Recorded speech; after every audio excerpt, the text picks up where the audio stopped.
ချက်တဲ့ရှင်တဲ့ခွက်ဖေးကျွေးတဲ့နေတာဒီကမှာပဲပြောရရှိအမေကိုကြည့်ရပြီဆက်ခဲလာမှာအဖေကိုတန်းတာဘဝငယ်ဝအဖေတိုက်ခဲ့ဘူးလေအောက်ကမနှမ်းများလေးတွေအဖေလောင်မချိုးဖူရလေတာတီးခဲ့ပြီဖေး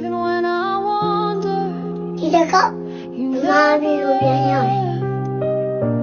အိမ်မလေးကမပြောဘူးလို့ပြောနေတဲ့စကားတွေအတွက်အဖေကိုပြန်တောင်းရအောင်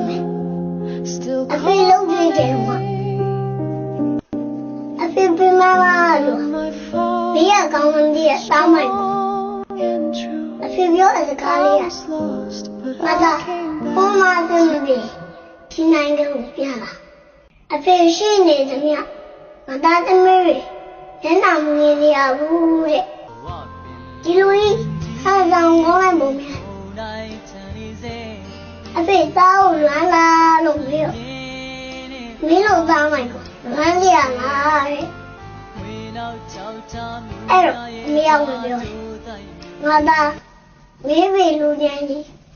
မျက်ရည်ကျနေပြီတဲ့မေးမထွေးပြီးချိုးတင်းဆိုပေမဲ့